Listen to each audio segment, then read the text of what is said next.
Sinagoga 1870 con el rabino Guillermo Bronce.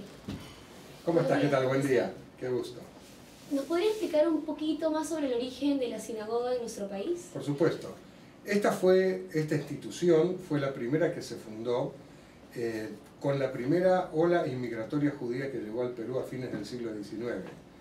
En realidad empezó a llegar a mediados del siglo XIX, en la época republicana, y recién en 1868 o 69, cuando hubo una epidemia de fiebre amarilla, empezaron los pocos judíos que había en Lima, sobre todo, a organizarse. Y en 1970, cuando esta institución cumplió 100 años, se le cambió el nombre de Sociedad Israelita de Beneficencia por el de Asociación Judía de Beneficencia y Culto de 1870, para mostrar que esta institución se remonta un siglo antes, ahora es un siglo y medio casi, y que fue la comunidad original judía en el Perú. Luego se fundaron 2 o 3 más, ¿no es cierto?, con el devenir del siglo. Sabemos que hay pocas personas que profesan esta fe judía en nuestro país. Sí, unos 3.000, o sea, más o menos. Algunos hablan de que pudo haber habido 4.000 y algo en los años 50. Hubo una gran emigración en la época del gobierno de Velasco y después por la crisis económica que siguió durante el gobierno de Velasco y después durante la época del terrorismo. Pero desde la época del gobierno de Toledo hasta ahora hay una gran inmigración judía que no se nota mucho, porque hay gente que no se acerca a las instituciones judías.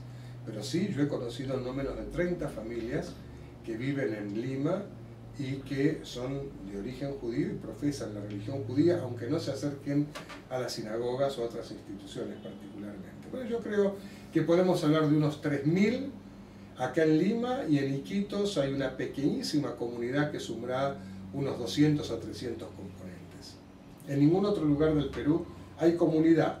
Hay judíos sueltos, ¿no es cierto?, por ejemplo en Cusco, pero no comunidad organizada. Y dígame, ¿la sinagoga es el único templo que existe en nuestro país o hay otras sedes? No, ahí en Lima tenemos 4 sinagogas. Esta que está en Miraflores, y que siempre estuvo ubicada en Miraflores, desde los años 30, por lo menos del siglo XX, y las otras 3 están en San Isidro. ¿Y qué grupos existen de reunión para los jóvenes? Los jóvenes en los años 40, 50 y 60 se agrupaban en diversas instituciones juveniles, de las cuales sobrevive una sola, que se llama Anoar Accioní, que existe desde 1943 acá en el Perú. Su fundador, el ingeniero Enrique Tinman, acaba de fallecer la semana pasada a los 91, casi 92 años, ¿no? Un gran hombre, un prohombre de la comunidad. Y esta institución, Anoar Accioní, que existe de manera ininterrumpida desde esa época, se reúne los sábados a la tarde en el Colegio León Pinelo. Nosotros en las sinagogas, que son instituciones de carácter más ritual que juvenil, siendo una comunidad tan pequeña, ¿no es cierto?, tuvimos en el año 87-88 un grupo juvenil llamado Ramá, pero después nos dimos cuenta que en realidad no queríamos competir con una institución que existía de tanto tiempo atrás, y era algo que teníamos que aunar esfuerzos en lugar de dispersarlos. Por eso dejamos de funcionar como agrupación juvenil y compartimos las responsabilidades con este grupo llamado Anoar Accioní. ¿Y estos jóvenes han tenido la oportunidad de compartir a lo mejor eventos deportivos con otras religiones? Sí, por supuesto. Por ejemplo, los alumnos de León Pinelo, que es el colegio judío, el único colegio judío del Perú, que está en Orrente, en San Isidro, todos los años participan de las competencias de ATCA, que es una asociación de colegios privados, ¿no es cierto?, donde compiten, yo creo que cerca de una docena de colegios, por lo menos, ¿no? Y participan, por supuesto, también muchos exalumnos del colegio que ya no son adolescentes o jóvenes, son regidores o participan en política en sus respectivos municipios, ¿no es cierto?, y distritos. ¿Y cuáles son las diferencias que existen entre la comunidad askenazí y los sefaradíes? Es el origen étnico, ¿no? Las comunidades ashkenazí, en realidad, que esta comunidad es de origen ashkenazí alemán, porque dentro de ashkenazí hay varios orígenes también, ¿no?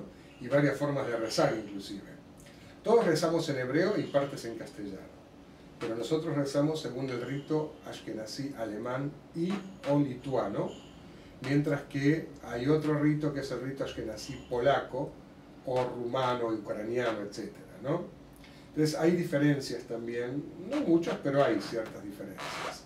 Los sefaradí tienen una forma de orar totalmente distinta.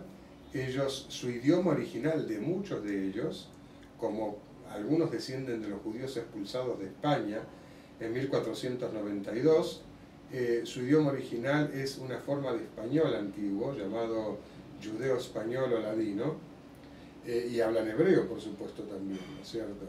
Y otros hablan árabe porque provienen de países árabes, o sea, hay diferencias en cuanto al origen, al idioma, a la estructura, etcétera, etcétera.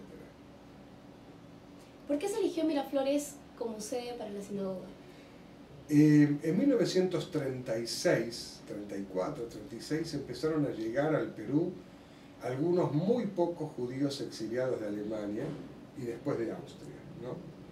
En esa época el Perú tenía una política migratoria muy restrictiva respecto a los judíos. Es más, había una orden de la Cancillería en 1938 de negar cualquier tipo de visa a cualquier persona que los cónsules en Europa sospecharan que fueran judíos.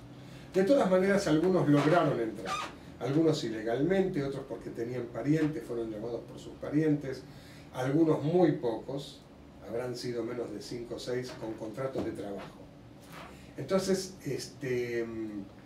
esos que se llegaron entre 1934 y 1940, 41, se instalaron en Miraflores, porque era un barrio que les llamaba más, tenía casitas que a lo mejor tenían un estilo más acorde con lo que ellos recordaban de Europa, ¿no?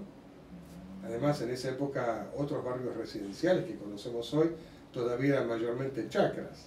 En cambio, Miraflores era un barrio urbano, residencial urbano, y por eso le llamó mucho la atención, ¿no? Y en 1936, si no me equivoco, alquilaron este predio que pertenecía a la Sociedad Británica, del británico que está acá a 2 cuadras, en Bellavista. Esto era lo que ellos llamaban el Social Hall, el salón social. Primero lo alquilaron para las altas fiestas, o sea, el Año Nuevo y el Día del Perdón, y después lo alquilaron para todo el año. Y en 1948 lo compraron, o sea, esas menos de 100 familias de origen alemán que vivían acá en Miraflores lo compraron. Y es nuestra sede desde ese momento, de 1934, 35. Para terminar la entrevista, ¿qué conclusión usted nos podría dar de todo lo hablado? Yo quiero decir que estoy contento, feliz y orgulloso que desde que estamos con mi familia en el Perú, en abril de 1985, vivir en Miraflores, trabajar en Miraflores, residir en Miraflores y sentirnos miraflorinos. Creo que es el mejor lugar del Perú para vivir, sin duda alguna.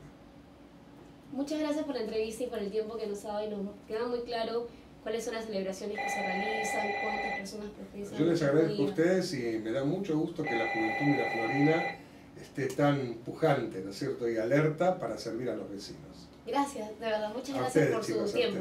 Un gusto, chicos, un gusto. Buenos días o buenas tardes, hasta pronto. Gracias.